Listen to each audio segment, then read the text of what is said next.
Hello, and welcome to episode 185 of Gamers The Lost Spark podcast. I'm your host, Stuart Burgess, and joining me this week is the other spark on the pod, Mr. Stephen Carter. Steve, how are you? I'm very good, mate. Thank you. I've made it back. I've made it back. We're having a few technical issues. We're recording this as England are playing and are currently 1-0 down. And, we both decided to bail on the football and do the podcast earlier in the day. But typically, I've come to my computer and my Shure microphone and my Rodecaster doesn't seem to want to work. So I'm coming via my Apple headphones. So let's hope that you can hear me and this doesn't sound too bad. Yeah, you sound all right to me, pal. So, like you say, we mentioned before we recorded, it's a bit of a poor man's podcast this time around, but we'll get by, mate. I'm sure we'll get by. Everybody's a bit busy and it's still too bloody hot. Oh no, mate! I was tempted to have the fan on while we recorded this, but I didn't know if it'd interfere with my mic, so I might just have to tough it out tonight. So, what have you been up to, mate? And what games have you been playing? Oh, mate, it's just everything seems so busy at the minute, doesn't it? Like you say, it's hot, it's awful. Like this month, like build up to this month is so busy for us. Like Anna goes back to work this month off mat leave. Like Seb's got his first taster session at school like properly tomorrow.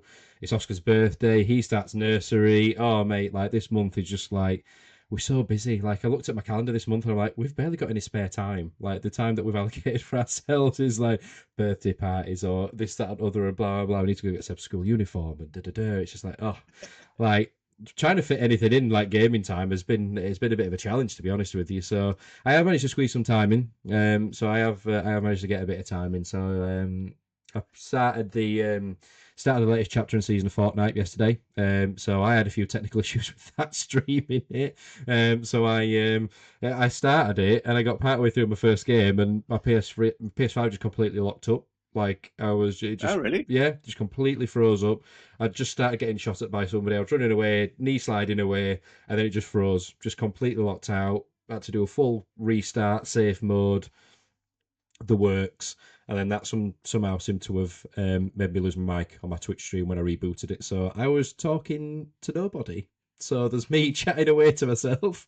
You were talking to people because I'd got to a client and I was running late. I got to a client and we done the whole. Can you send me the code, which came through to my phone to get onto Twitch, and I thought, oh, I wonder if he's on. So I logged on and just saw you playing, and I could hear the gameplay and all of that.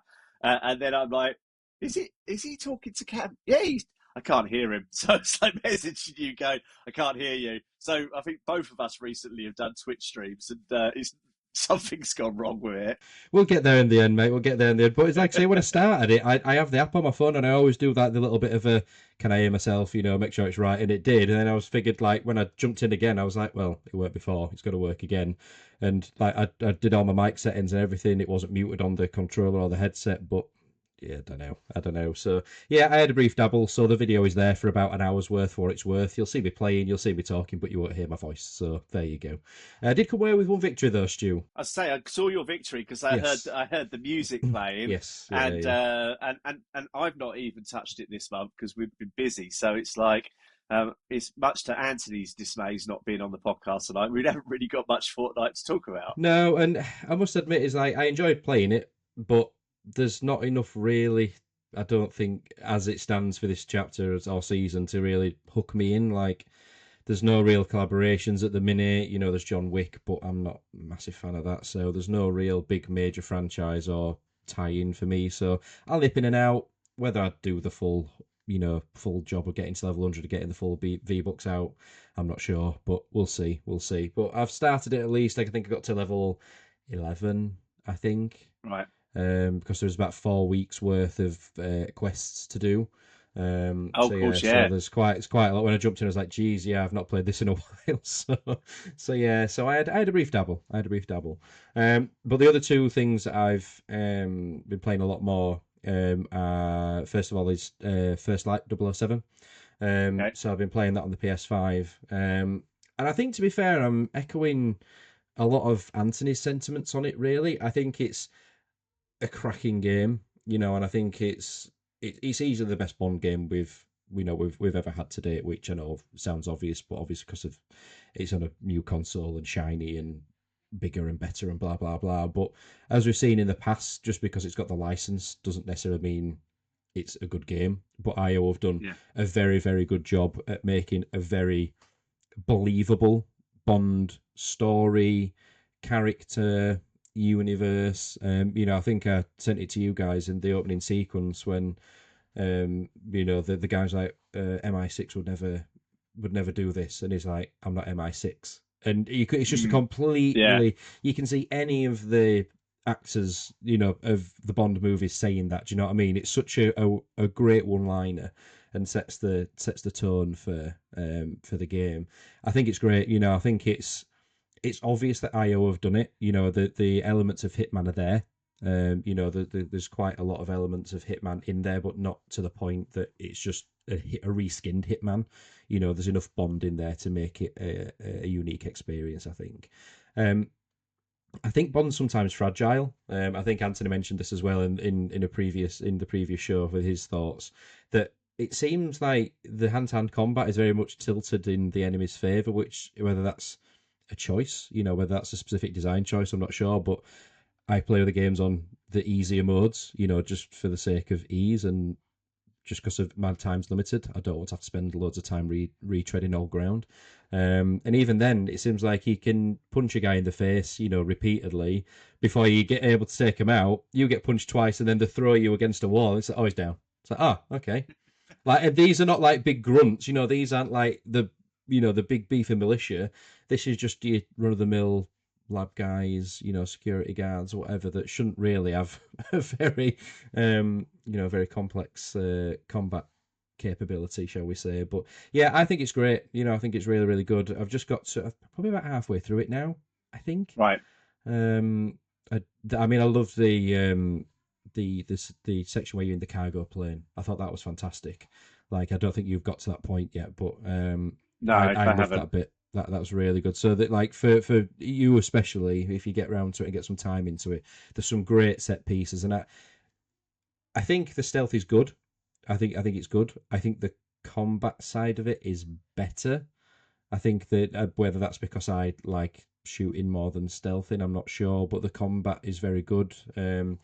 It makes you think because you're not throwing a shed load of bullets. You don't just pick up a clip of 100 rounds, so you have to think about it a bit more, use your gadgets and things. So there is a bit more to it than just running and gunning. And obviously, you can shoot guns out of people's hands, shoot them in the leg, etc., disarm them. So yeah, I really like it. I think it's a really good Bond game, and hopefully in the long term we'll see another one, but even some DLC for this one, just some Yeah. add-ons to this. I know there's obviously the challenge modes and things that they do, which I'm not massively going to jump into, but any sort of add-ons to the story, or even just saying we're going to do it again, I think it'd be very, very successful. I haven't seen any figures for sales or things, but I think it's been very, very well received since launch. Yeah, I mean they have announced an expansion on it which is coming. I'm not sure when it's coming, but they have announced an expansion on it which brings back the Lenny Kravitz character. Yes, I have seen that actually. Yeah. Yeah, so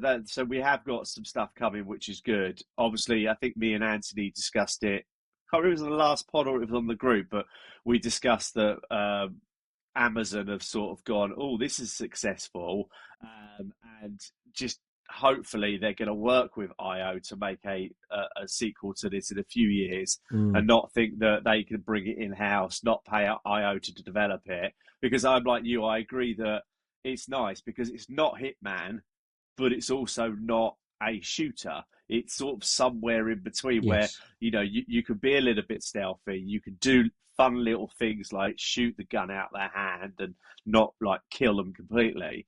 But no, I mean, I've not really jumped into it. It's since being Anthony podded, it's just been work's been really busy, and as I'll get onto in a minute, I've just been sort of like hitting one game more than anything, just to tick off my challenges type of thing. But Yeah. it's definitely one that I'm gonna try and hopefully jump in at the weekend and play because I've been really enjoying it. But also I think part of me was because obviously Anthony's talked about it, I've talked about it, you've talked about it. Part of me was also like at the weekend when I found I had Saturday, I think it was, to myself. I'm like, do you know what? I'm going to play something else to talk about on the pod than the same thing that Change it up a everybody bit. else is playing. Well, yeah. So no, so it's definitely something I'll be getting back to. But you've Mm. also been playing Lego Batman, I see. I think Anthony's completed that now, so Yeah, I see yeah. you've been playing that. Yeah, so I don't think I'm halfway through. I think maybe I think my because it shows you how long you've been playing, maybe 10 hours or so into that. Right. So a decent chunk, a decent chunk in there. And again, I'm pretty much going to say what Anthony said. I think it's basically the Arkham games in Lego form. And that is Yeah. not a criticism. It's probably its biggest ringing indictment that you could have. It's completely different to previous Lego games. You've got that open world element. You're not just sent down a sort of a preset. Obviously, some levels are, but you've got the open world element of being able to explore Arkham, go do your own thing, find bits and pieces, play like Arkham. Like Anthony said, you can zip around between statues and take people out and these other things. And it clearly is geared up for co-op, and an idea to play for co-op because there are sections where you control both characters yourself, which is nice. So there's little puzzle elements where Batman goes and does one thing, then Robin goes and does another, or Catwoman does, or Jim Gordon does, or what have you. So it's really, really good. And the way that they weave all of the movies and the stories together. It starts with the Batman Begins section.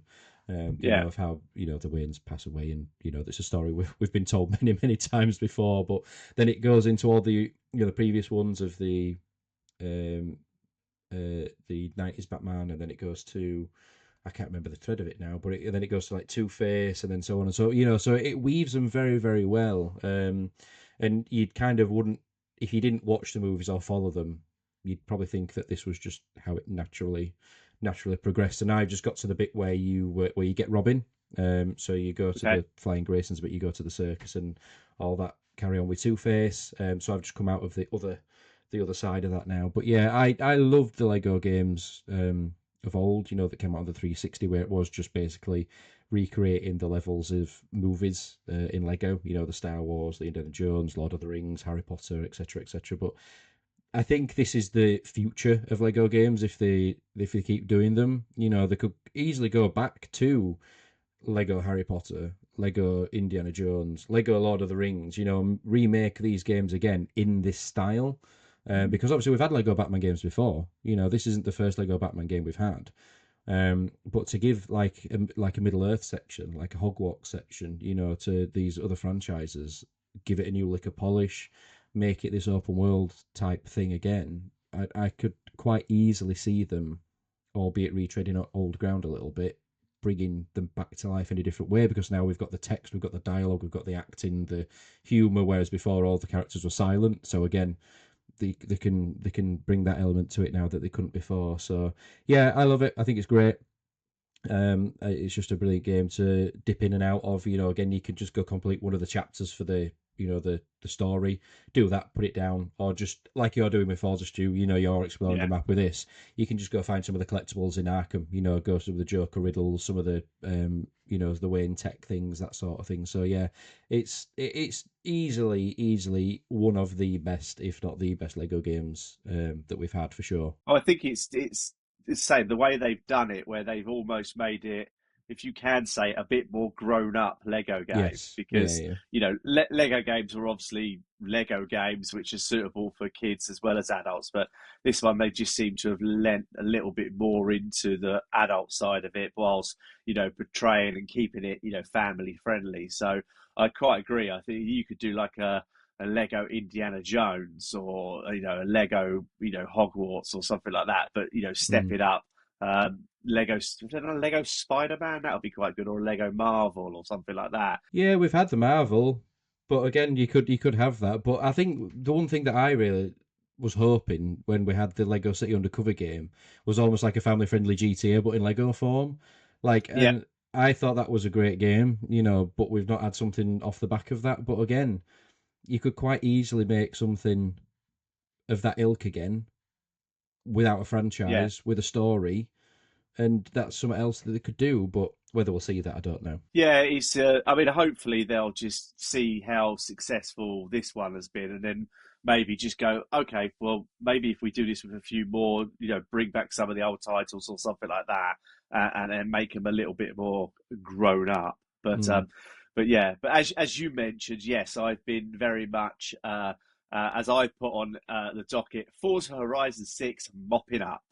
So I've been literally uh, Anthony's way off there. He's got all the XP boards, the mascots, and all that lot. And this one I've sort of like gone into it a bit more racing first. So I've gone into it on the racing and the exploring side of things more than the trying to race to get the XP board. So I think it was Saturday. I think it was Saturday. I went into the filter and just turned on was it dirt racing, road racing, and all the just the racing platforms.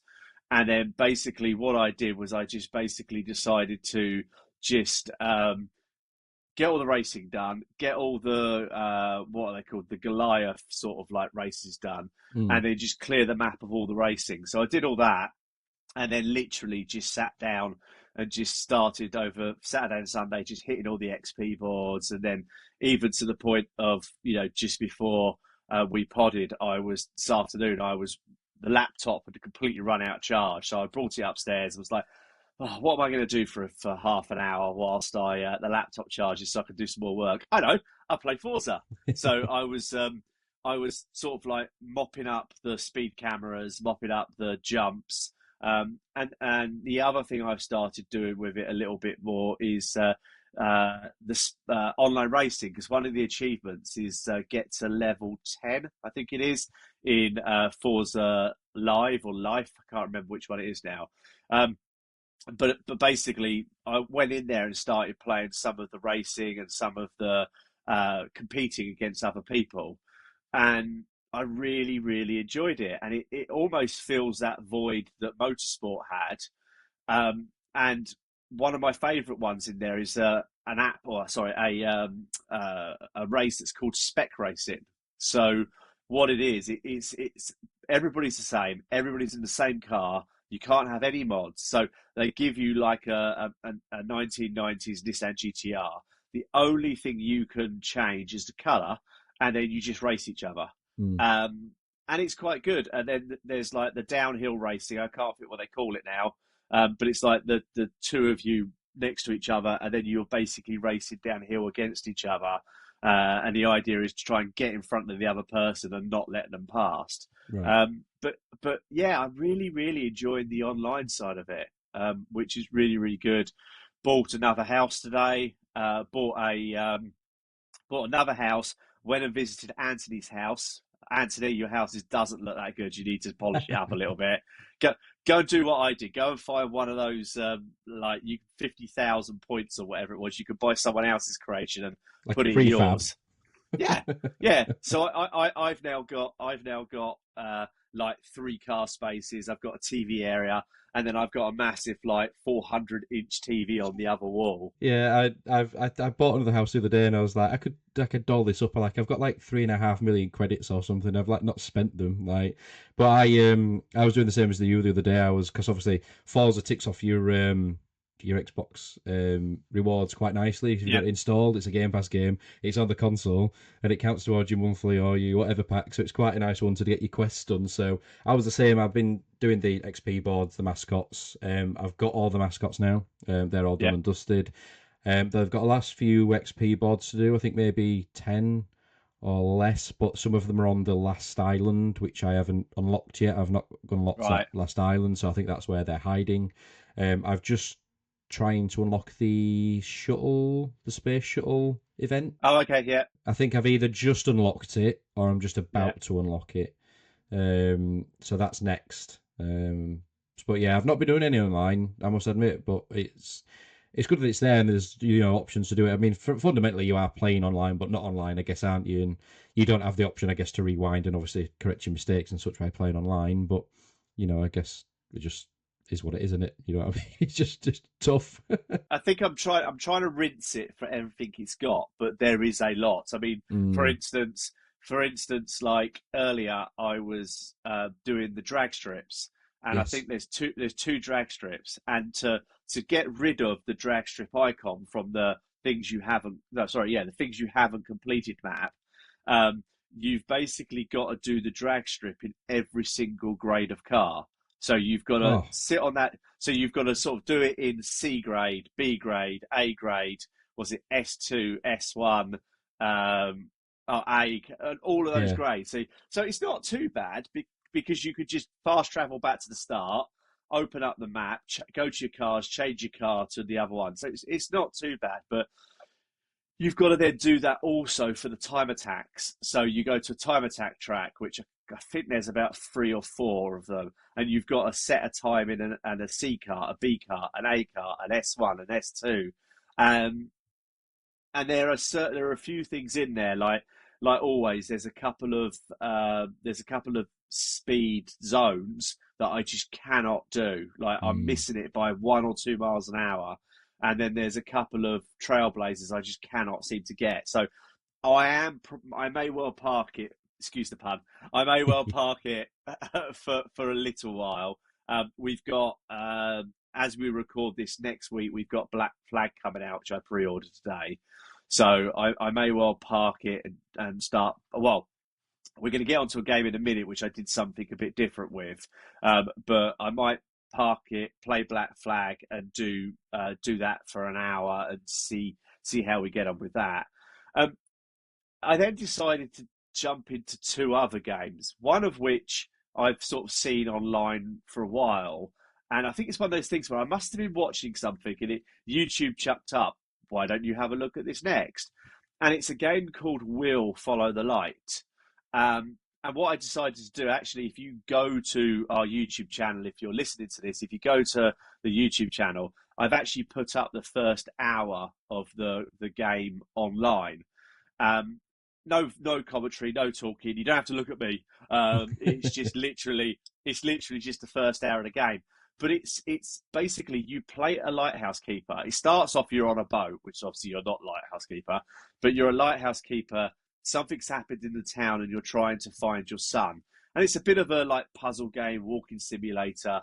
Um, but it was just quite chill. I came up here on Saturday morning, I think, um, and I just sat and played it for an hour on the stream, recorded it, and it basically just starts off. You're on a boat, and you've got to sort of put a sail up, take a sail down, and put another sail up, and then you then all of a sudden go to being the lighthouse man, and then you've just got to solve a few puzzles, do a few chores. Then you go into the town. Someone turns up. One of your friends turns up and says, "There's been something's happened in town. You need to go to town." And then you go to town, and then you find out there's been, I think it was like a mudslide, and then you can't find your son, and that's sort of where I stopped playing it, and I haven't gone back for the moment. But that was quite good. It wasn't expensive, but it was like achievements were popping.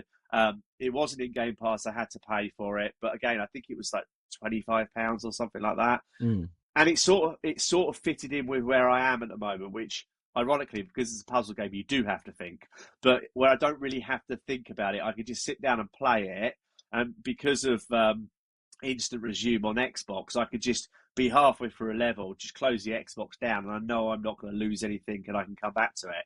But I've been really, really enjoying that. It's just something a little bit different, and yeah, just something a bit different. And as I say, the footage is up now, but if you want to watch the rest of it, pop over to the YouTube channel if you're not watching it, and have a look because I thought it was quite interesting. Yeah, I've just been. I checked a bit out earlier, but I was just looking at it again of your footage, and it's a little bit like things like Firewatch, if Yeah, things like that again. Which it's like you say, it's just a nice little chilled out.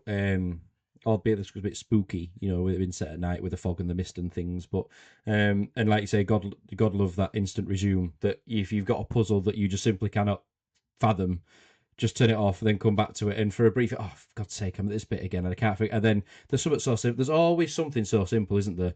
Like there's yeah, some like a little switch that you've missed, or I've not quite done this, and it's like, why didn't I think of that before?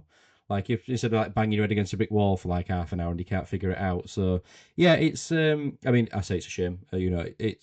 It's not on Game Pass, which is it's not quote unquote free, but it definitely looks like something that is just nice to experience. That if it came up on sale or you saw it, it's like, oh, it's on offer, I might pick that up. Just as a little, like I say, just a little break the mold, change your pace. But yeah, that hour's worth of footage is definitely worth a little check out for sure. Well, I think okay, I'm not loaded, but I'm fortunate enough that I could buy a few games and play a few games, and I suddenly thought, well, if I'm going to play these, and because of this podcast, when it works, because of this podcast, I've got the setup here to be able to quite easily just using OBS to record an hour's footage. So, I've got plans to do the first hour of Assassin's Creed Black Flag. I've got plans to do the first hour of Halo Combat Evolved. I've got plans to do like the first hour of some other games. Mm. I might even Oh, use my oh, points oh. to buy GTA. It's a big call. It's a big call. But I think we discussed this in the group though, didn't we? Like in the news, what we're seeing, like the cost of consoles is going to be astronomical potentially. We've just seen the Steam machine come out and jump above $1,000. Yeah. So, and that's not as powerful as potential what we think like PS6 might be or Helix might be. So with how expensive components are, you know how much more you're going to have to put in plus your points anyway. Yes, you'll be able to take a good chunk off that amount, but you're not going to get it for quote unquote free, are you? If we're being brutally honest. Well, and I thought, well, so I did update the docket. So at the moment, I've got 765,527. So it's up about 10 grand since the last time we podded, and it's worth about £617 and 46 pence. So I know that I'm between. So, couple of things. I know between now and next Christmas, which if the PS6 and the Helix does come out, I could probably about another 150,000 roughly. So I'll probably just be able to sort of scrape through to what it should cost if it was going to be, let's say, £700-800. Hmm. I don't think it's going to come in at anything No, less than a grand, no. based on the Steam price. The Ramageddon memory loss thing that everybody's talking about. Lots I like that. lots of people are saying that actual manufacturers are saying that they don't think that the demand is gonna the supply is gonna outweigh demand until potentially 2030. So it then brings you on to the fact that frankly, if Microsoft and Sony release their next consoles next Christmas and they're hovering around about that £1,100 to £1,200 mark, I honestly don't know whether I would buy it. I could justify an Xbox for 500-600 quid. I mean, Anthony was taking the Mickey out of me earlier, saying that you need to buy that PS4 Pro now, and I could potentially stretch to the 770 odd quid that the PS Pro is, but I don't know. It's there's just something about that £1,000 barrier where Mm. unless a game comes out which you like GTA, unless a game comes out that you cannot play on what is currently Xbox Series or Series X or PS5, a little bit like GTA with the old Xbox and the old PlayStation. Actually, I think I'll just carry on doing the games on the existing console. I don't know. So, and also from a completely clickbait point of view, to make a video going, I didn't pay for GTA 6. I mean, that's got to get some views, isn't You'd like to think so, especially with all the hoo-ha that's around it, which we'll come on to in a bit. But I completely get what you mean, though, Stu, 'cause it's like, I couldn't afford to drop 1,200 quid on a console. Like, no way. Without putting it on like a buy now, pay later thing. Even if I jacked in both my current consoles and say, look, I'm going to have to go down the route of one, because every generation of console, I've been fortunate that in some, maybe not at launch, but I can say I can get both. I've had the 360 and the PS3. I had the One and the PS4. I've got the Series X and the PS5 now. I haven't got the Pro. That would be my next logical step. And even then, I probably would have done it if it wasn't jumping up massively in price. because the Yeah, PS5's relatively held its value, to be fair. So if you took it and traded it in or sold it privately, whatever, you'd probably get a decent chunk, to put towards a PS5 Pro, which I probably would do. Will I do it now, given how expensive they've got? Probably not, because I mean, even now, my current setup, it's not even. I'm not up to a proper 4K monitor or anything anyway. So the benefit will be wasted as it stands anyway at the moment. Um, but even still, it's like then I'd have to upgrade the monitor, then I have to get the PS5 Pro and da da da. So it's yeah, I like I do wonder what it's going to do, like, and obviously, like, using these points, towards that. I mean, that's what I'm saving towards, because I'm probably going to put my Xbox rewards towards GTA when it comes out. Even though, again, we'll probably come on to it that they've actively said that it'll play better on yeah, PlayStation. I've got £20 of rewards in there at the moment. I'm about 30 something percent towards my next one. So if I can just even if I can get 30-40 quid towards it come launch, we know it's going to be what, 80-90 quid. yeah, If that can knock it down to 50 quid, well, winner. Do you know what I mean? That's a bonus. So, um, but like, it's just so much uncertainty about them points, isn't it? You don't want to get yeah. scared mongered by yourself, but them No. points tomorrow, like, you just don't know what's going to. It's like, sorry, mate, soz, mate, they've gone.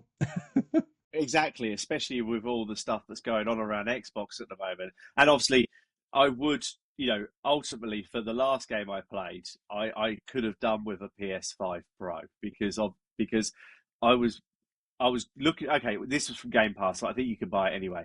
But I played a game, and this is no word of a lie.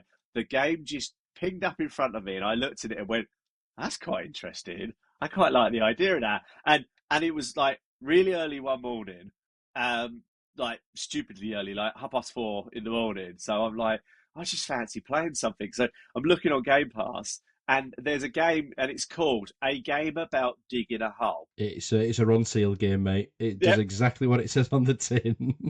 So basically, you pull up outside a house. I mean, the graphics aren't that bad actually. You pull up outside a house, um, and basically this poster gets for sale poster gets put up on the board, and it says something like "House for sale." Also included buried treasure, I think it says, or something like that. So consequently, you buy this house, and then you have Start like digging.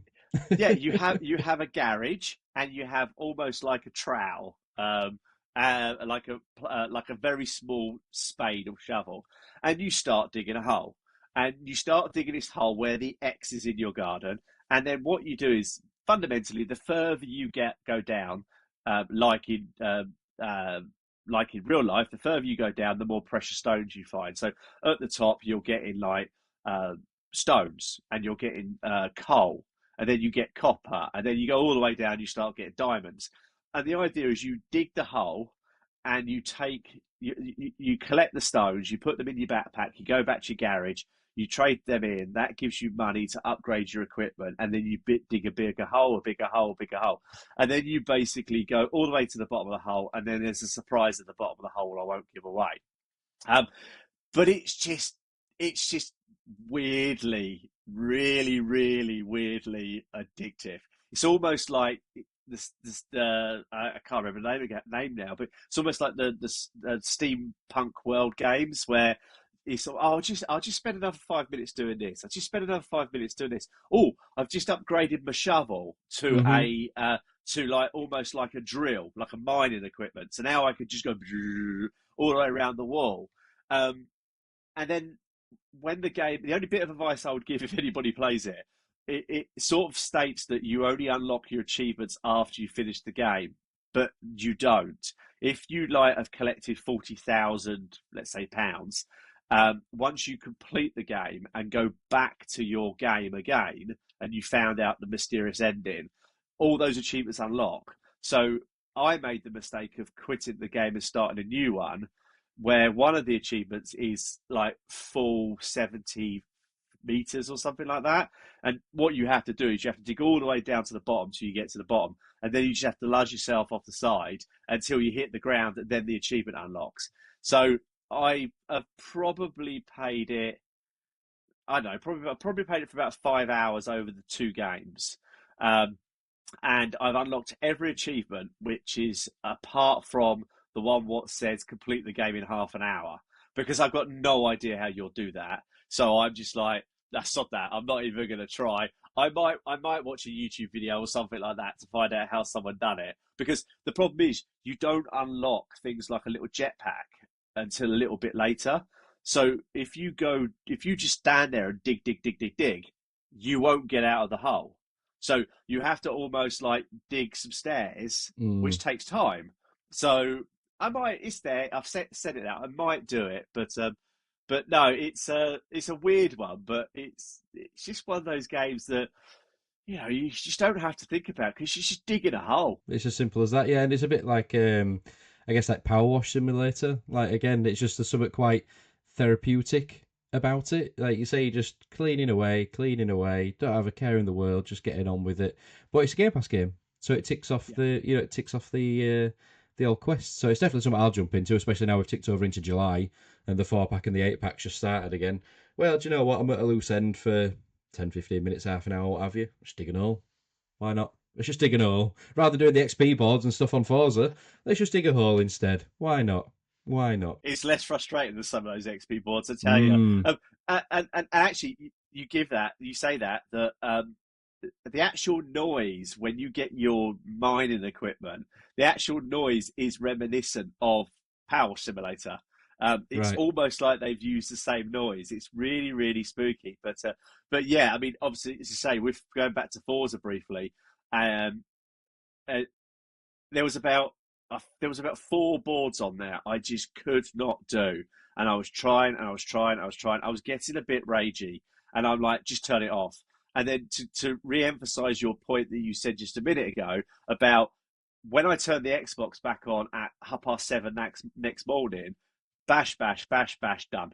Yeah. The only one I really had some problems with was up at the top of one of the snow ski slopes. There's one I couldn't quite work out how you get to it, and I was flying the drone. I think you put up a short about it, a reel about it, Oh, the pylon one. Yeah, yeah, yeah. and I finally got it. I finally realised there's a bit of a racetrack at the top, and you just go around and launch yourself. But it was almost right. I was putting up the drone, I was putting up the camera, I was trying to work out, and because the problem was because you're on snow as well, you can't just Mm. stop your car because it just carries on rolling. So, so no, so that's me. Yeah. So really, it's been a real mix this week. It's been Forza Horizon 6. It's been Will Follow the Light, and the one I've actually fully completed twice is a game about digging a hole. It's variety, mate. Yeah. We do it for the podcast. You know, it's a hard job, but somebody's got to do it, mate. Somebody's got to do it. But again, as we keep saying, and we'll say it every single week, really, that's the beauty of Game Pass. You're going to find something on Game Pass that you would had no intention of ever playing before, played it, enjoyed it, and then we can talk about it. And that's just the beauty of it. Yeah, I don't think we've got it in the news because there was just so much news. We would be Oh, here until mate, we'd which be here yeah. till the next World Cup talking about the news this week. But I know something came up on the group the other day about Xbox saying about potentially scaling back those third party games into Mm, Game Pass. Honestly, you're probably not listening, but if anybody from Xbox is listening to this, if you scale back third party games and make Xbox day and date first party only, you won't have me anymore because I would quite happily buy, let's say, Halo Combat Evolved. I probably wouldn't play that if it was on Game Pass. I might now buy the cheeky 20 quid upgrade to get it 5 days early to do an hour footage for the pod. Um, but for me, Game Pass is one of those things where when I'm not thinking about what I want to play, like digging a hole. I'm not thinking about what I want to play, and I just look and I go, "Oh, that's interesting." And like a few months ago, we talked about Moonshot. I think it was exactly the same. It's just one of those games that it's there, and I will play it. And honestly, if Xbox, Microsoft decide to scale back on third party games and more push just first party games, and that's what Game Pass is for, I'm okay. I get part of my mobile phone subscription, but the only reason I'm staying with EE potentially is because I get Game Pass from them. Well, if all of a sudden I don't get Game Pass, then I would potentially not stay with EE, and I'd spend my Microsoft points on something else. yeah, and I think I said in the chat is that if that's what happened, obviously it'd have to have a massive price reduction anyway. They couldn't keep it at the same price and just do that, and that'd be fine. If they did do a reduced pack option for that, but again, you've just reacquired all these people back by shedding, slashing the price of it. You're gonna lose them all again, because Yeah, you've got no pull, you've got no draw. Like you say, it's fine having the first party things, like you've got your Gears, you've got your Halo, you've got your Forza, and all that is fantastic and lovely. But how often do they come round? Like you say, yeah, they're only coming round every 2, 3, 4, 5, 6 years, given current development cycles. What are you going to do in between? You can't expect people just to play Master Chief Collection again, and I'll go play all the old Forza Horizons again and all the old Gears. That's fine for a week. Someone might go, oh, like you don't play the old games necessarily. Anthony doesn't. Anthony admitted last week, said, I don't go back and play old games. I want new and shiny. That's yeah, the world we live in. That's the world we live in now of everything. Everyone wants new and shiny. Obviously, you've got your hardcore retro gamers that you will go back and play, but they'll buy the old consoles. They'll buy the old consoles and do that. People that just want new and shiny will want new and shiny of, well, everything. The big games, the little games, the in-betweeny games. And I'd the same. If it was cheap enough, I'd maybe keep it for the first party stuff alone. But if that was the case, I'd strongly consider PS Plus instead. I've got a Portal. That I don't play the premium for the PS Plus. I could do that and play without connecting to the PS5 with the Portal if that was now my next best option. And I think there's improvements to make for PlayStation Plus. But if they went suddenly, there's more third party or more back catalogue and of PS3, PS4, and you can stream it without connecting to your PS5. I'll probably jump over. I yeah. probably would jump and switch.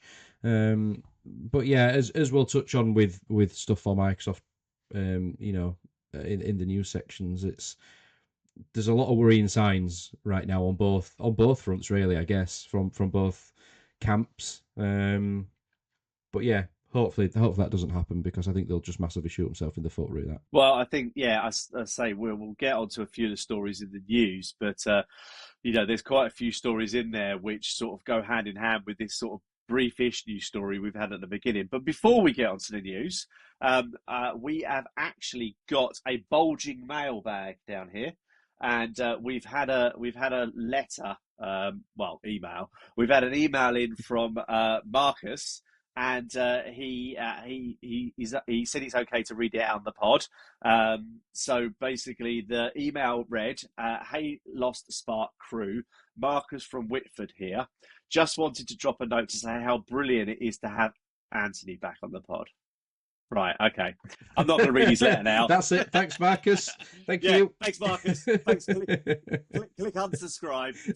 No, so. How brilliant it is to have Anthony back on the pod. The energy is unreal. Honestly, that guy's just happy all the time. What's his secret? Cold plunge meditation or just pure vibes? I think it's just life in general, Marcus. I think he's just, I think like most people, he obviously has his down days and whatever, but I think that man is going to be a kid till he dies. And, and he's always happy, or he always perceives to be happy. Yeah, it's just infectious, isn't it? He's one of them people that you just can't help but smile or be positive when you're around him. Just like oozes positivity. That's I said to him about this podcast because there's quite a few like sort of challenging or negative stories, and this was like I think even he'd struggle to put a positive light on some of this stuff we're going to talk about. But yeah, it's brilliant been having him back, I must admit. So yeah, but we'll finish the message from Marcus. But yeah, it's been great to have him back, definitely. Yeah, it's been really good to have him back on. But yeah, as you say, that you can keep him in small doses. You can't always be happy. And on a podcast with the news today, as you say, I don't think he could be a happy bunny. The message continues. I've got a question for the Sparks too. Also, for anybody watching or listening to this, if you drop us a comment, it will be useful to hear your thoughts on this as well. Marcus says, lately I've been dropping games down to easy mode just so I can chill and enjoy them after work. Part of me wonders if I'm cheating the experience or if it's totally fine to play however keeps things fun. What do you guys do, and what difficulty do you stick on by default? So for me, quite often if it's a new game with a new genre, I will quite often put it onto easy. I will probably just play on easy, and I might assess a couple of levels. So say like I'm trying to think what I did with Bond now. but I will quite often put it on easy, assess it a little bit. I mean, if it comes up and says like, I know, Call of Duty, oh, you're used to playing a shooter or you're used to this, then I might put it on a step 1 or step 2. So normally, no, I will put it on. I will put it on like enjoy the story mode, because I've bought this game or I've paid for this game through Game Pass and I want to enjoy it. I want to experience the story. And actually, if I like the game, I will step the difficulty up or I might even go back and play it again. Hmm. Um, I can't think there was one game I did that was there was a few achievements for hardcore. It was something like Dead Space or something like that, and I played it on sort of like a relatively low mode to complete the game, and then there was like go back and play it on nightmare mode, and I tried it and I gave up after the first level because I kept on dying. Um, but what about yourself, Steve? What do you usually opt towards? Yeah, so I mentioned it just in this show, Stu, that I just whack it on easy. I don't think there's any shame in it, Marcus, at all. My time is limited with gaming, so the last thing I want to do is be struggling and not enjoying it. Like you said, Stu, you've bought this to enjoy it. And I Yeah, get that people play like Demon Souls and things like that. There's the whole, the challenge and the overcoming it and working things out, and the dopamine hit from doing that. I'm just not into it. Like I did it with Forza. I started Forza on the lower level. It's like, oh, you're winning races quite comfortably. Do you want to knock it up to the next level? And I think even then, I knocked it up to whatever. I forget what levels they are, but maybe average, amateur, whatever it is. yeah. There's amateur, average, above average. I think Yeah, it something is. like Yeah, that. And then I was finishing fourth, fifth, sixth every time, and I'm like, why am I doing this? Like, I'm not enjoying it because I'm not winning. And I get that you can't win every time and the whole like the whole lark of it and blah blah. But again, I may just play it and enjoy it. I don't want to be like thinking, oh, I'm crap at this game because I'm losing every time. I just want to not necessarily feel good, but I want to feel my sense of achievement is I finished first. And yeah. I feel like they were just a bit of a too much of a jump. Well, I was finishing fourth, fifth, sixth, and I was finishing in first by about 3, 4, 5 seconds on the lower down one. So again, I needed like somewhere in between. But yeah, I just play easy. I don't think there's any shame in it, Marcus, at all. It's completely what you want to do. But for me, I want to enjoy my time with the game. And at best it'll be medium. Whatever the medium setting is. Like some games, like you said, shooters, I'll probably play a medium because it's a genre I'm familiar with. Like Call of Duty, I can handle it. But again, I'm getting older. I'm getting Yeah. older. That my reactions aren't as what they used to be. Which is why I don't play online as much anymore. When I was 15, 16, I was playing Call of Duty every night. I could keep up with them, but I can't do that now. So yeah, I'm here for an easy time, an easy life. I just want an easy experience. So yeah, I'm a wuss. I'll stick it on easy. I think there's an analogy that I used to hear a lot in my running days, which was if you run a marathon in 2 hours or if you run a marathon in 5 hours, you still run a marathon. Exactly. Yeah. So for you, no, yes, sometimes there's achievements hidden behind the difficult levels, and sometimes I will go back and play them to see if I can get those achievements. And yeah, there's a sense of achievement when you unlock that achievement and a sense of pride, but there is nothing on your profile to say, oh, you beat Gears of War on nightmare mode or something like that. So I think everybody's time is precious, Hmm. and I'm the same as you, Steve. I flip between average and above average for my avatars in Forza, but because of I know what I am, if I don't win every single race on the map, it will do my head in. And so I will just play around with the balances of difficulty till I win every match on the game. I'll never go right down, but I'll just try and do it until I'll get to a point where I'm happy with it. Exactly. I think like you said, there's a saying. What is it? It's not about the destination; it's the journey, or something like that. Yes. It's like that, Yeah. isn't it? Like it doesn't matter as long as you've enjoyed it. It doesn't matter, does it? Like at the end of the day. Not at all. So Marcus, thank you very much for your question. And as I said, if you are watching this or listening to this, please leave us a comment or drop us an email to say how you play your games. How do you like to play them on? Like Marcus, myself, and Steve, flit around between the ones to experience the game, or are you a diehard? No, I must complete it on most difficult mode to get the most difficult achievements. So, right. So on to the amazing proactive and productive and very, very happy news this week, Steve. Yeah, it's quite tasty this week, isn't it? So yeah, we'll see if we make it through without feeling too worn down and sad at the end of it. So the first story is a PlayStation story, but it's not good for you and your love of renting games from Boomerang. No, it's not. And Anthony sent this while I was out earlier today, and it quite not upset me, but it quite shocked me really. So it's as we found out today that Sony's going to stop producing physical discs as of January 2028. So yeah, so I use a service called Boomerang, a subscription service where you rent the discs. They come in just a little. You don't get the original disc; they just come in a little slip case, basically. Send you out by post, complete the game, send it back. They send you the next one, and I've subscribed to that for 10 years or so now. I've had it for quite a while. It's great. I think I pay £15 a month on it. So yeah, it's a cheaper alternative to owning games, especially. But that will stop. And I guess there was a worry of this when Xbox said, "Oh no, you can't, resell your games and share them like before." Thankfully that stopped. But this will be a hard stop of, well, if you want to play a game, you've got to buy it digitally. There's Yeah, no trade-ins, there's no discounts, there's no, Amazon have got a sale on and selling it cheap. Anna got me Lego Batman the other week on Xbox because it was down to 40 quid. That's not going to drop to 40 quid digitally. Why would it? No way are they going to do that. Um, so yeah, so it's quite shocking, really, in some ways, because that's not far away. We're in July 26 now. Come another 6 months' time, it's only going to be a year away. And that's probably going to be the very early stages of the next console generation. And look at the current issues with hardware, storage, all that. Well, what size memory are these consoles going to need if you're saying you have to have every game digitally? You can't have a catalogue of your games stacked up high and just say, "I'll just reinstall it, it'll be fine." And granted, yeah, it don't take long with internet speeds, etc. But that's not the point. You know what I mean? You can't just literally grab a disc, stick it in, and play it. You're going to have, a limited selection of games installed at any one time, and maybe cloud streaming gets better and that'll, allow it that way. But, we've seen tied in with that article that the Vita and PS3, I think, back catalogues digitally, the stores are going to go. yeah.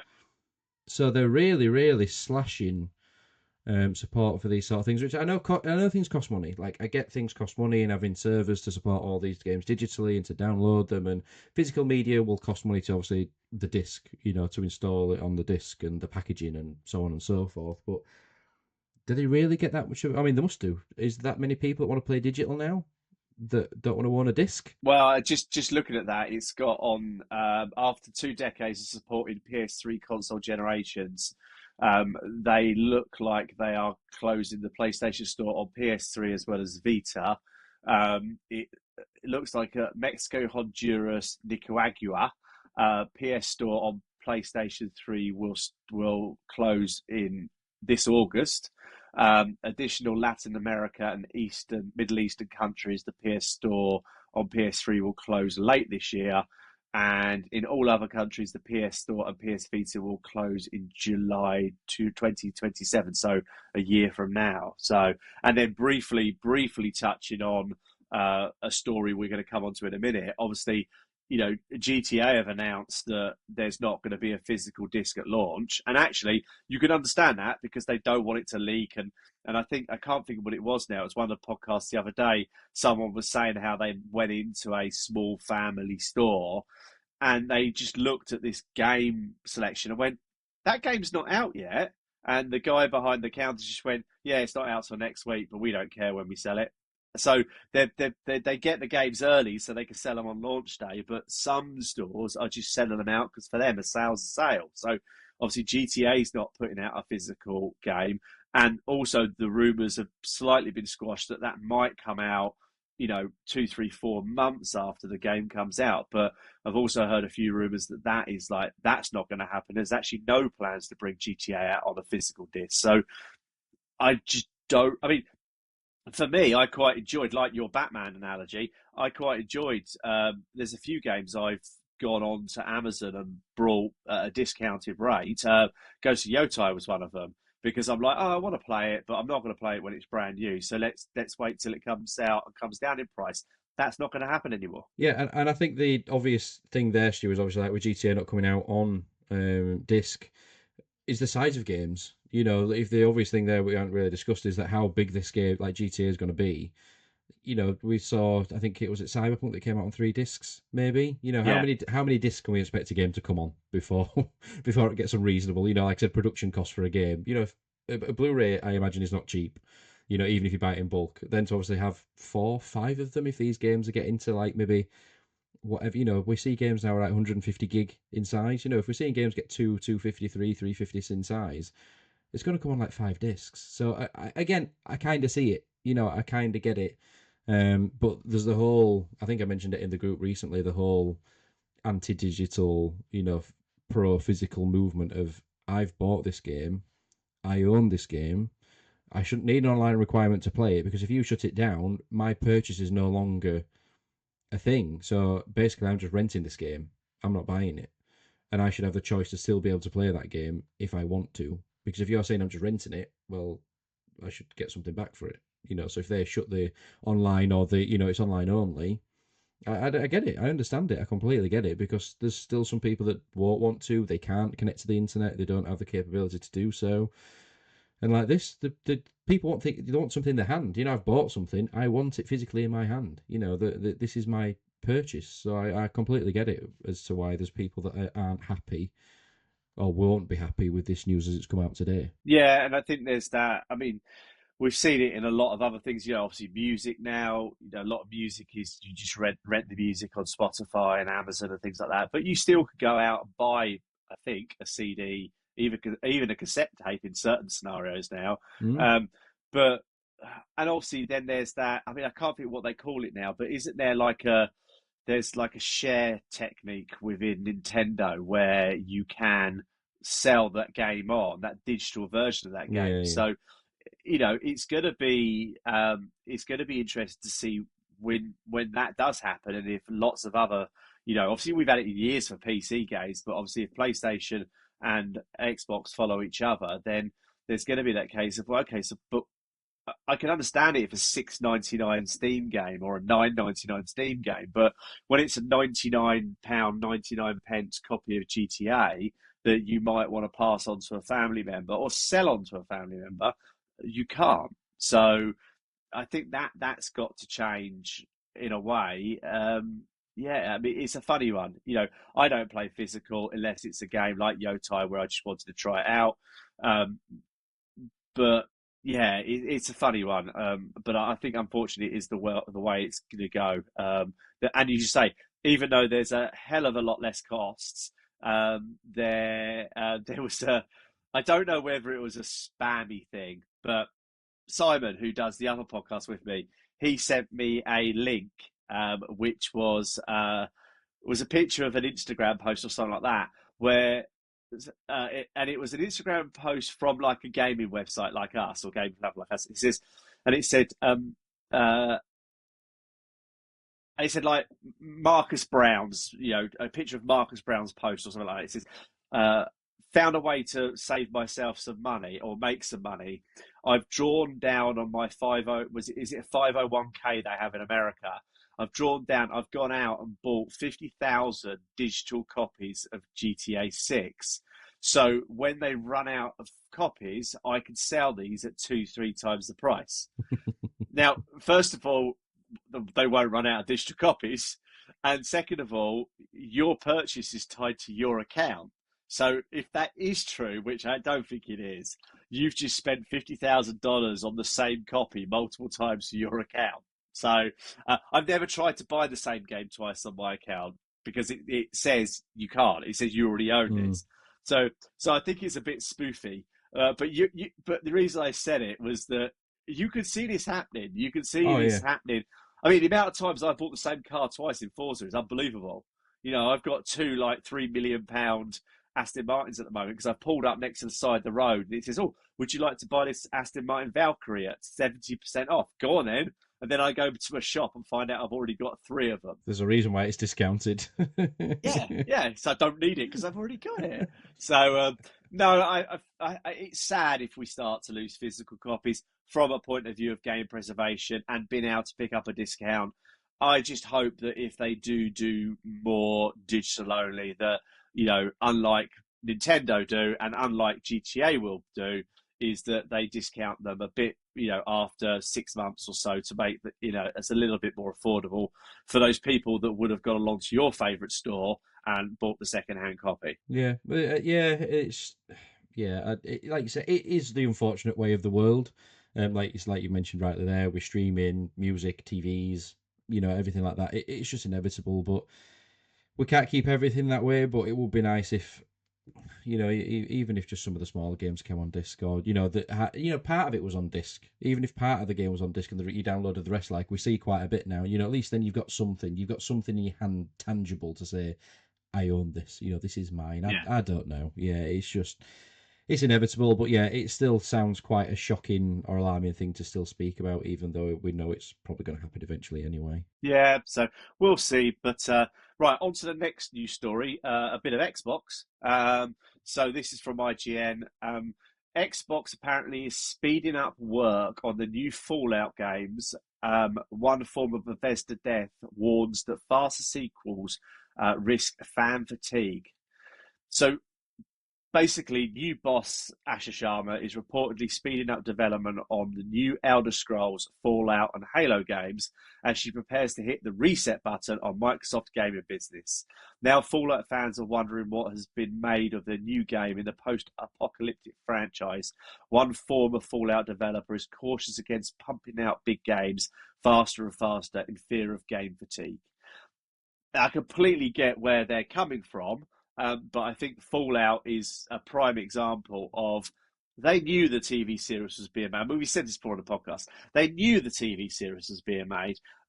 There's a pretty good shot that it's going to go down well, even if it goes down well to the level of Halo. Did that go down well? Not really. But anyway, it goes down it goes down well. And then okay, they've done a they've played around with Fallout 76 and they've put some new stuff in it and they've spruced it up a bit. But I know game development takes a long time, and James is going to be shouting at the monitor now, going, "Do you realise how long it takes to create a game?" But yeah, it's just a bit of a shame that we've not sort of tied out Fallout 5 or even spun off. I mean, I've heard a few things recently, which is like, Xbox have at the moment has so many studios. Can't they just take Fallout and give it over to another studio? Not even to make Fallout 5, but just to make something Fallouty. So, a little bit like Halo Tactics, something like that. So, yeah, I mean, it's a shame. I mean, Halo Infinite, I really enjoyed Halo Infinite, and I was hoping that they were going to carry on updating it so it's an infinite game, but it just stopped and dried up. Yeah, it is like you say. I'd never thought of it that way, but like you say, when all these developers are in house, shall we say, well, why can't you just loan them? Like, well, Yeah, we really want to work on Fallout 6 and really want to get it here by this deadline. Can we borrow these guys? You obviously pay them, but obviously it means they can't work on any other projects. But, rather than, we're seeing layoffs, well, we can't, it might be just a temporary measure, but we'll go work on Fallout, go work on Gears or Halo or Elder Scrolls or something. Do you know what I mean? And I think in some respects, like Bethesda, they almost shoot themselves in the foot with this a bit because obviously they follow the pattern of Fallout, Elder Scrolls, Fallout, Elder Scrolls. But then if they become longer and longer and longer and longer to make, I get the risk of fatigue if they come out too soon. Or if people are not bothered anymore because you left it too long. Do you know what I mean? On yeah, the flip side, because other stuff's going to come out that might do things better and take the same idea and riff off it and say, well, you had your chance, but now I'm going to go play a different version of a similar thing. Like it's not the same, but like Metro games, like the Metro games have been coming out quite regularly. It's a similar sort of vibe. People might go, well, I'm not into that anymore. I'm into the Metro games instead. And yes, the same as you. I'm like, we have no idea what it takes to develop a game and the ins and outs of it. And obviously, it's stressful, it's hard, and there's a lot of things to consider. But how long has it been since Fallout 4?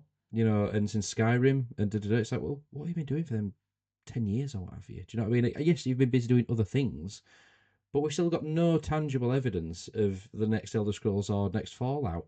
in 10 years. How? What have you been doing? Like you say, Fallout 76, especially when Fallout 76 has been so like critically panned. The feedback and sort of reception of Fallout 76 wasn't great. Right, well, double down on Fallout 5 then, or New Vegas remake, or Fallout 3 let's do some recovery here and like get people back on board, and just some fan service, to get it back. Well, hasn't Todd already said that they're not going to make Fall? They're not even going to start ish Fallout 5 until Elder Scrolls is out. Yeah, it's like someone must be working on something somewhere. They have to be, even Yeah, if it's just a story and a trailer or something. Someone has to be in background going, right. They can't just go Elder Scrolls, right? Fallout 5. done. What we're On to gonna the do? next one. What Yeah, we're gonna do? It's impossible. It's physical. They cannot not have a vision of the future and at least have a roadmap or a vision board or something of how it's going to work. And like you say, you don't want to have people, worked at bone and stressed out and crunch times and unrealistic deadlines because obviously inevitably the final product will suffer. But with a little bit of a nudge in the right direction or just a little bit of pressure, say, guys, what are you doing? Seriously, what we need to make money here, and we're just, you know, peeing it up a wall because we're just dragging his feet. Is that a bad thing? Probably not if it's done in the right way, but I think it's a good thing, because again, we want new and shiny. We want new games. well, it's like, I mean, no disrespect, but like Double Fine, for example. Double Fine is one of my favourite studios, and I really, really enjoyed Keeper. But like Kiln, I've not even played. I don't think any of the Sparks have played Kiln. Nope. And so, what's happening with Psychonauts 3? Because Psychonauts 3 was an award-winning, critically acclaimed game. So, have they started work on Psychonauts 3, or have they been busy doing, Keeper and Kiln, which makes you sort of wonder that, I don't think we'll see figures on Kiln, but I can't imagine it's going to be anything that is going to have any positivity out of it. And like with Tango Games, was it? When they sold that off or sold the game off. I can't remember what it was called now. The rhythm game. Everybody loved that game, and then they got rid of it and they sold the studio. So I love Xbox, but I hate Microsoft sometimes being in control of Xbox because Yeah, yeah. it it's like what's gonna happen to it, and and it's like we need some good games. We need some games that's going to keep people happy, bring people to the platform. I'm not a fan of exclusives, but bring people to the platform to play Xbox to keep Xbox going.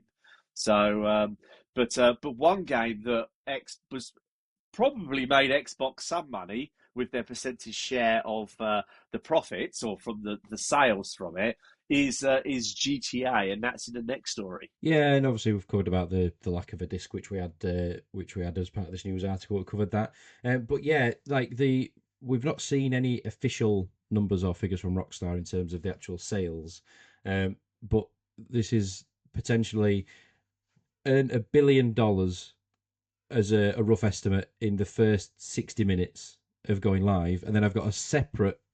I think I said this in the group. Allegedly 39 million pre-orders, which would equate Yeah, to over $3 billion in revenue in 2 days. yeah, Which that it's just mental. Because we said this about I think we mentioned it either in the chat or on the pod about the potential costs for GTA 6. I said they'll get that back in initial day one sales anyway. It can cost what it could cost 5 billion. They'll get it back. They've got 3 billion in 2 days. That's not even long term. The yeah. longevity of it when GTA 6 Online inevitably comes out further down the track. All those additional sales for the online credits and online content, DLC inevitably, blah blah blah.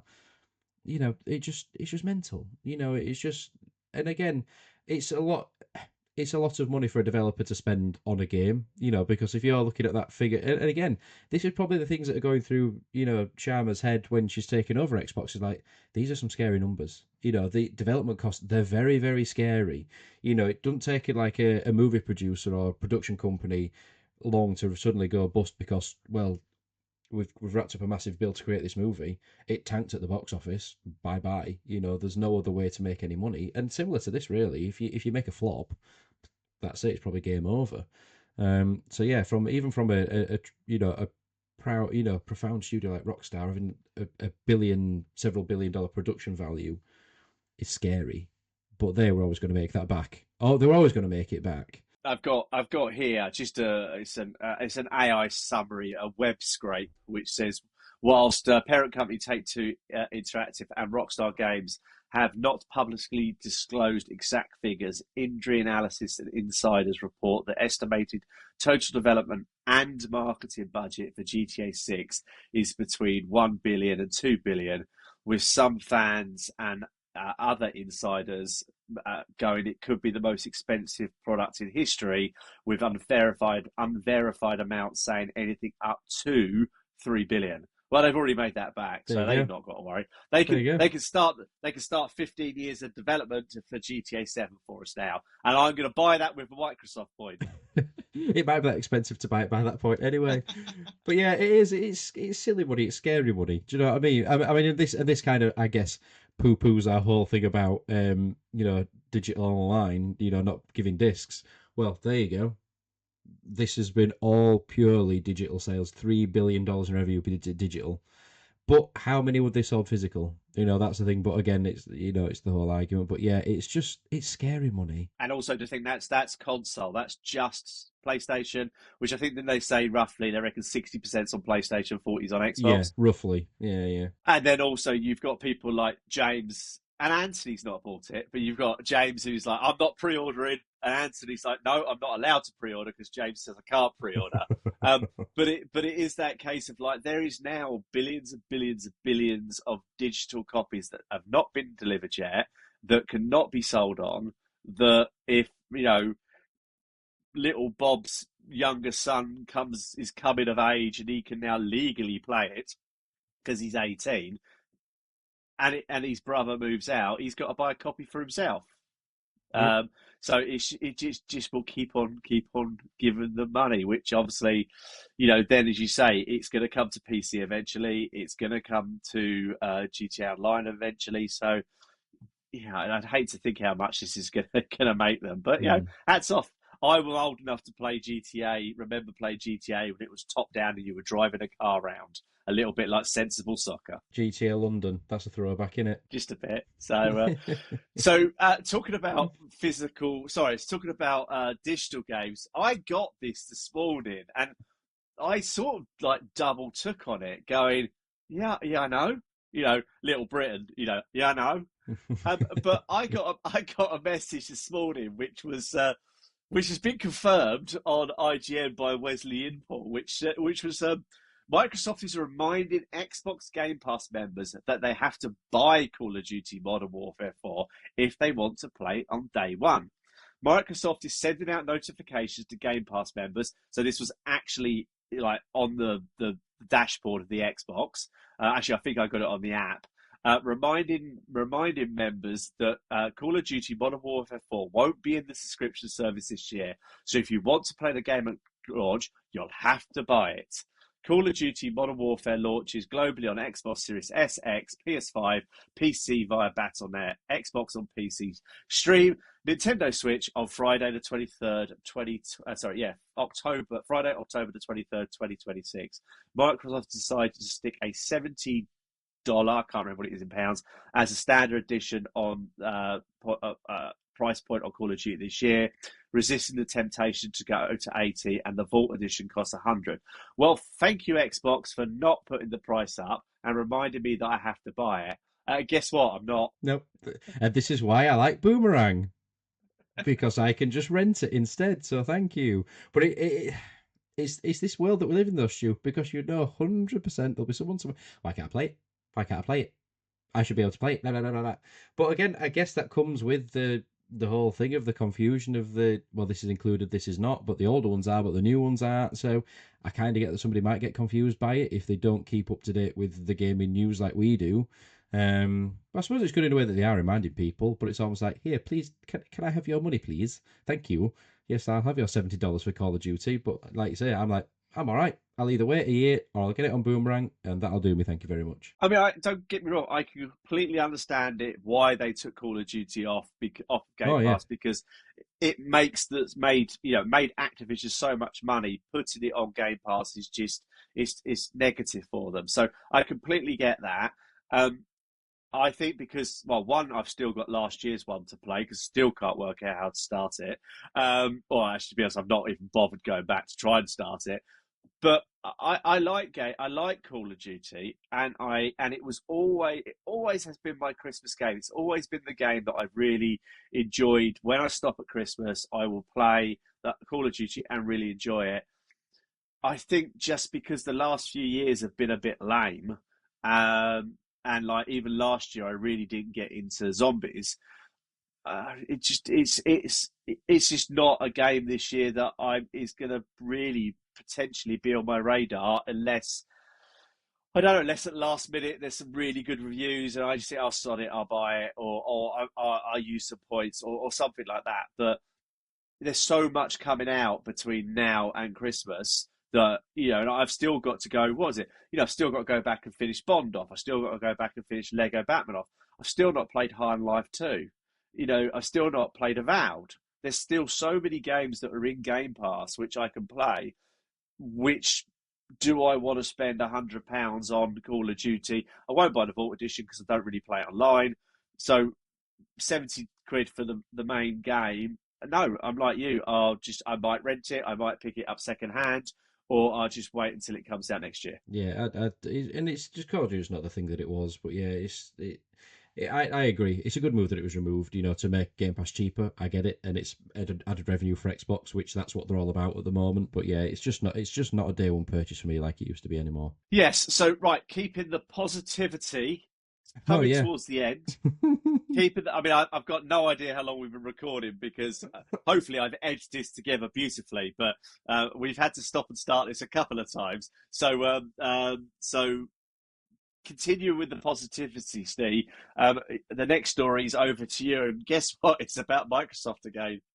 It is, and guess what? It's more sad news. But this is something I saw on Instagram and shared in the group again from a page called the Gamer Web, with quite a bold headline of the biggest layoff event in gaming history. And sadly, this is in relation to Xbox. Now, there's been rumors flying around that we've seen in the last sort of week of like a restructure, almost like a repackaging of Xbox, that it's standalone thing. It might even be its own thing that it's owned separately to Microsoft, which again we know could be a good thing that Microsoft don't necessarily have the hands over it. But yeah, this has come from and again another quote from this on the post is Xbox is going to be supremely unpopular for a very long time, and I think I said in the group it's going to be a short term pain for a long term gain, but the pain is going to be quite substantial, I think, because if there's any hope of Xbox having a successful and profitable future, there's going to have to be layoffs somewhere, and it's not going to be Yeah, pretty. It's going to be quite ugly, and we've seen already about some Game Pass agreements falling through or being put on hold.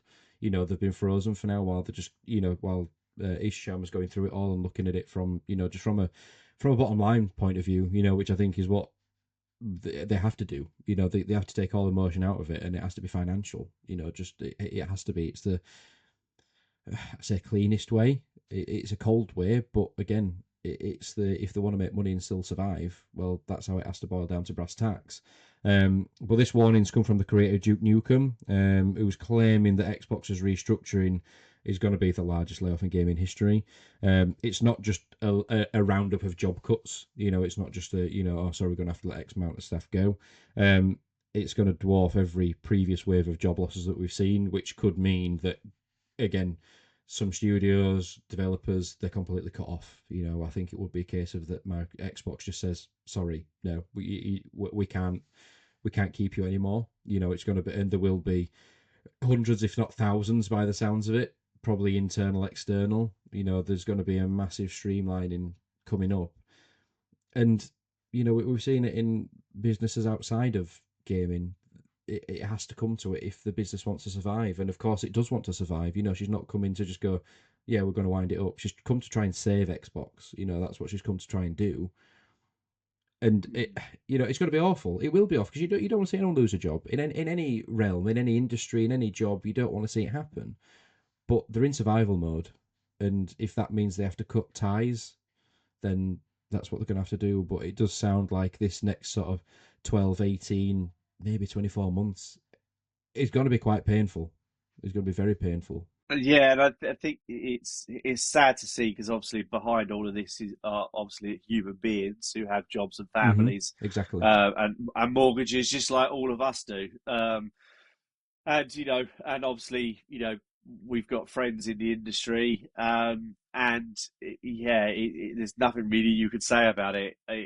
Unfortunately, when big brands consolidate, and honestly, although I was a fan of it when it was going through, I think one of the worst things Xbox have done, Microsoft have done, is brought Activision Blizzard. You know, okay, for the people at ABK, it could potentially have been better because obviously there was a bit of a culture at ABK which people didn't like, and a boss that people didn't like. But it's almost like you're jumping out the frying pan into the fire, and has taken on ABK been to the detriment of all the other studios Xbox have bought.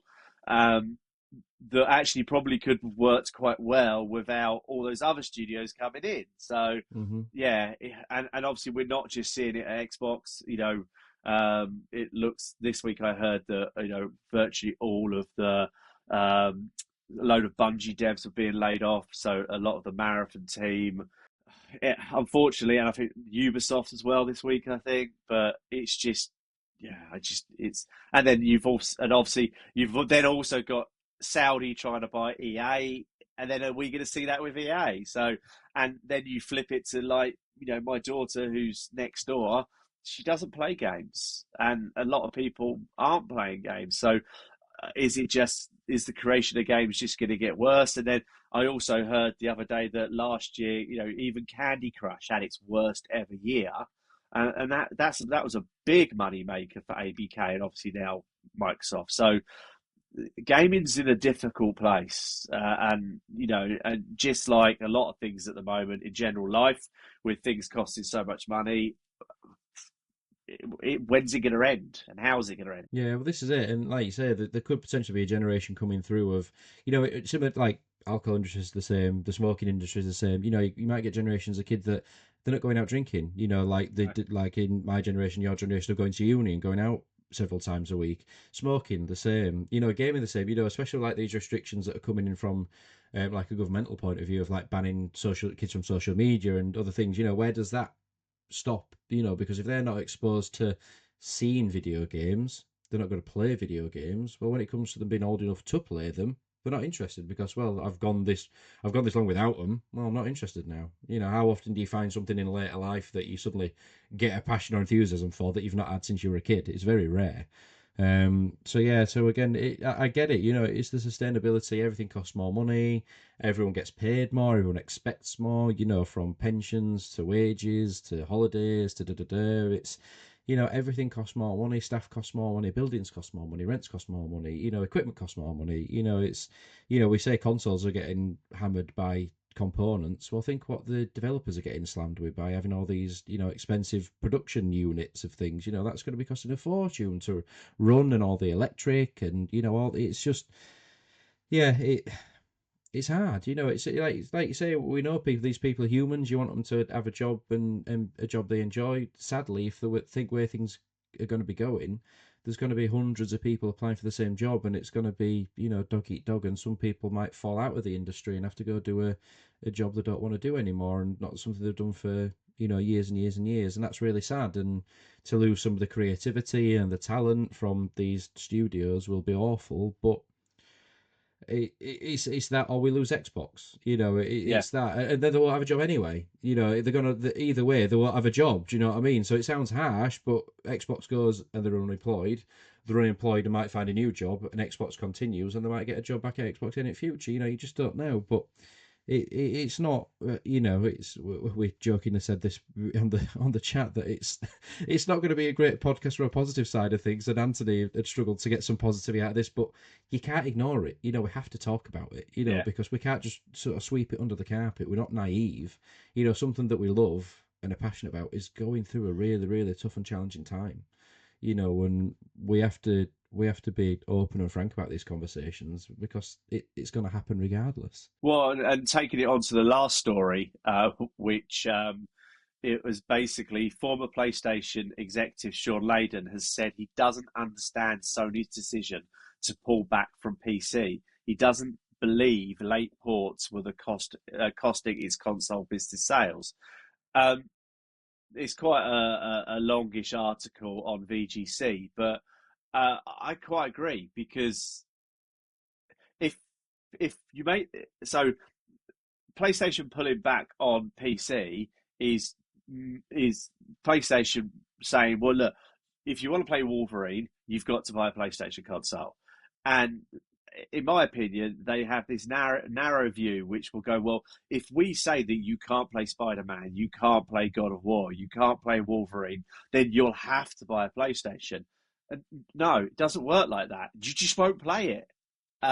So then you're going to get to the point where PlayStation are going to make cuts because people aren't playing Wolverine, people aren't playing Spider Man, people aren't playing God of War because they can't afford the PlayStation at the moment, which means that the developers get laid off, which means they lose staff, which means that, and it's just so for me, it's like, let's just have a holy grail. Let's just have a machine, a Sony machine or an Xbox machine or whatever machine you want, but it plays everybody's games and everybody gets a cut of the money. It's never going to happen. I'm just hoping that crossplay was never going to happen. The ability to be able to play Fortnite or Call of Duty with your friends on PlayStation, your friends on Xbox, and your friends on PC, that was never going to happen 5 or 6 or 10 years ago. I can't remember now. And it did. So I just hope that out of this negativity of things closing down, will that spawn a more PC-like gaming environment where Wolverine is available on your machine and PlayStation make it. Call of Duty is available on your machine and Microsoft Gaming Studios make it. And isn't that just going to be good for everybody? And maybe let's face it. I mean, I heard obviously the other thing we've not said is Xbox is going up in price, and the rumor is Mm-hmm. PlayStation is going to go up in price again. So, I mean, an Xbox Series X in America is more expensive, if not the same price as a PS5 Pro in America, I think. So it's about $800. So people can't already afford games consoles, and Microsoft are reportedly already losing about 100 to 150 pounds on a console. So even by putting the prices up, they're going to be breaking even. But people aren't buying games because they can't afford them, and it's just this big circle is just going round and round and round, and together with the memory shortages and things like that, it's not getting any better. And I'm sorry, but PlayStation, you're stupid. Not giving Mm-hmm. people the ability to buy your game at $80 and play it on PC because you think they're going to buy a PlayStation. You're smoking something, as far as I'm concerned. Well, that's it, and you could get away with it when it was cheap enough to do that. When you could say, "Oh, I say only, but it's 400 quid." Let's say 450 quid to buy a console. You get away with it because people are like, "Do you know what? On a punt, I'm going to buy it because there's going to be more stuff coming and blah blah blah." Like, so that's doubled and tripled in some cases. You're not going to get away with it anymore. But like you said, what in a blue sky thinking, sort of world, well, what if Microsoft became a publisher? What if Sony or PlayStation became a publisher, Nintendo, and there was this generic entertainment box that was in the middle of all these three big companies? This is like your Steam machine, like it's just Yeah. basically this is a machine. It is capable of doing X, Y, Z. Send us your games and we'll play it on. You'll play it on it. Why not? Why not? And if you want a Sony branded one with a Sony interface and GUI, graphic user interface, then buy the Sony one. If there was rumors that Helix was going to go down that route, Microsoft were going to make the all singing, all dancing, mega powerful one at $1,500, but they were going to let other people make the Series X type version and maybe let people like Asus make that. That was only ever a rumor, but it's actually not a bad idea to just No, sort of say, you know, fundamentally, if you want to buy a digital copy of Wolverine and you want to pay it on your machine, if you're not making any money from the console and people aren't going to buy the console anyway because they can't afford it, then you're losing money from the sale of the game. So, and if like on that machine, that, you know, that gaming machine, um, you buy your game from Microsoft, or you buy your game from PlayStation, or you buy your game from wherever, and you know PlayStation aren't making or aren't giving a like 20, 30, 40% cut to someone, so they're still making 100% of the money they would have made on the PlayStation if the loyal PlayStation fan buys it from the PlayStation shop or the PlayStation website. I just, yeah, I just don't get it. PlayStation, well, yeah, PlayStation just, and Xbox, but PlayStation's decision to pull back on PC ports is just, to me, it's only gonna kill the industry and kill their studios. of course it is, and it's a little bit like when obviously Microsoft bought like Minecraft, Call of Duty. You know, the first thing they said is it's still going to be available everywhere. You know, it's not suddenly going to become exclusive. You can still play it elsewhere. But like you Yeah, say, and even more so if we're going all digital and we're not putting discs out there, it's even easier. You know, like you say, yeah. you've got this hub, you've got this machine. It's got the Microsoft Store on it, it's got the Nintendo Store on it, it's got the PlayStation Store on it. You can still get Game Pass, you can still get PlayStation Plus, you can still play, you know, Nintendo games online, whatever it might be. Even Steam, throw Steam in there. What, you know, Ubisoft Store, you know, Origin for a year, that sort of thing.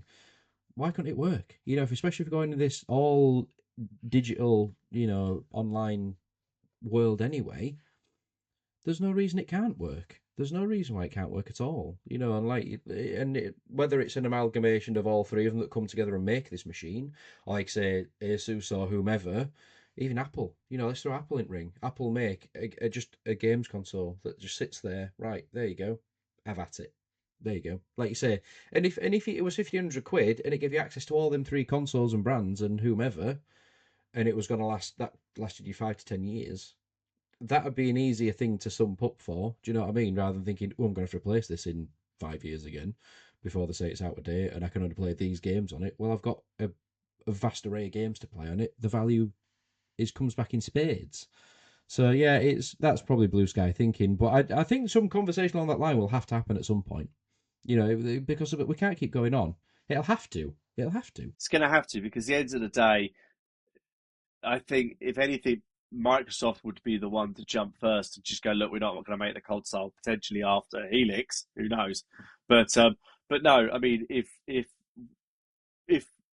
PS6 and Helix is going PC-ish base, which generally they are anyway, because obviously their platforms anyway. But just why not do it? But anybody listening to this podcast or watching this podcast, if you don't agree, please leave your hateful comments below, because it helps rank our podcast so much better. Because whether it's a good comment or a bad comment, YouTube just sees it as a comment. So, but no, in all seriousness, what's your listener viewer of this? What's your fault? Should PlayStation and Xbox both support PC? Should we just have a universal console that plays the games from whatever platform we want, wherever we want? And we maybe look at that cross-platform like we did playing games 10 years ago, that hopefully in 10 years, with the next seasons of consoles after the Helix and the PS6, is that something you think about as well? So, but no, that's it, Steve. Our joyful podcast has ended. Thankfully, England won 2-1. I'm not We putting made this it out through. properly.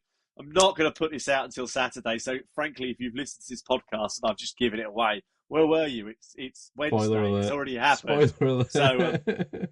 England has scraped through to the World Cup. I'm not sure who we're playing next, but Mexico in Mexico. So it's not going to be an easy game against you. sweet. It's going to be even more painful. We'll be going home, and I think it's up to 1 o'clock in the morning. So I ain't watching Yeah, that. I'm not I watching. mean, No, you'll be in bed along. That's nearly your getting up time, that, isn't it? To be fair. this was going to be like the first World Cup match that I'd watched from start to finish. And then when England went 1-0 down, sorry, we're talking about football, but when England went 1-0 down, I jokingly messaged you to say, should we do the pod now? Laughy, laughy. And then about 10 minutes later, you're like, what do you want to?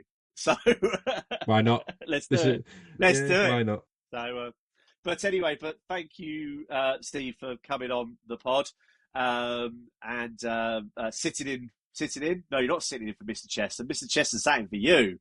He You've been did. in this seat more than he has. He Uh, did. but uh, but where can people find you across social media and PlayStation and Xbox and all those things? Yeah, so I'm pretty universal. I'm SteveCarter91 on PlayStation and Xbox, YouTube and Instagram. I think I'm SteveCarter1991 technically on TikTok, but I'm pretty much just doing the Lost Back TikTok account anyway. So if you're on TikTok, look for the Lost Back podcast on there, and you'll see little clips of this very nice podcast, our clips of our gaming as well, our failed streams. You'll find everything on there. So I'm Yes. trying to share a bit of everything. I want to do a bit more sort of like face to face content, a bit more sort of opinion pieces and things, which I'm having the time to do it. But if not, for now, you'll find clips of our gaming and this very, very glorious podcast.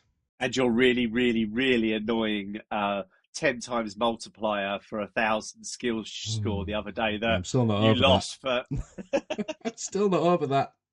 Yeah, for context, I put, if you've not seen it, it was me during a skill song on Forza Horizon 6. I'd got about 100,000, something like that, just coming up to on a 10 Yeah. times. So I was going to get over 1,000,000 XP off it. Brilliant. Just tearing around through the trees, bunny hopping around, blah blah blah. I hit a tree that I have already knocked over, so I've already knocked this over without crashing or being penalised for it, and then it counts it as a crash, and I lose my skill chain. How? How?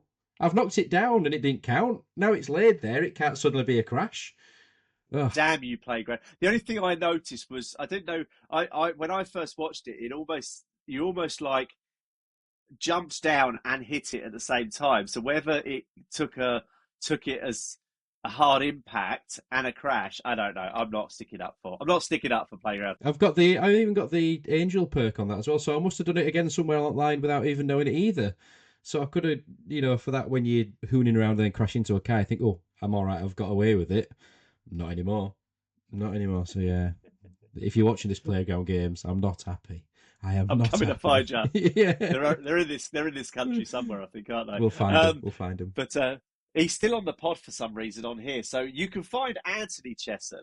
You can find him on Chessman on Xbox, PS Chessman on PlayStation, and a whole mixture of everything on social media. Just search up Anthony Chesson or look for a very happy man with a lightsaber in his hands. Can't be many Anthony Chessons around, surely. There can't be. On Xbox, I think on most platforms, I'm General Letdown, but I'm mainly on Xbox. And on just general normal social media, I'm Mr. Stuart Burgess. And if you are watching this and if you are listening to this, please check out. I'm trying to get up some first plays of games. So if you're looking at buying like Assassin's Creed Black Flag, if you're looking at this month, Assassin's Creed Black Flag, and definitely Halo Combat Evolved, I'm going to try and do the first hour up here, just record it on the capture card and put it up on YouTube. So please go along, have a look and like, and just give us a bit of advice whether you like doing them or not. There's none of me on camera, so that's fortunate. It's just literally the gameplay and all my faux pas and errors. So Steve, thank you very much for joining us. And No, thank you. and listeners and viewers, we'll see you in a couple of weeks. Yes, thank you for watching and listening. We'll see you on the next one. Cheers, bye. Bye.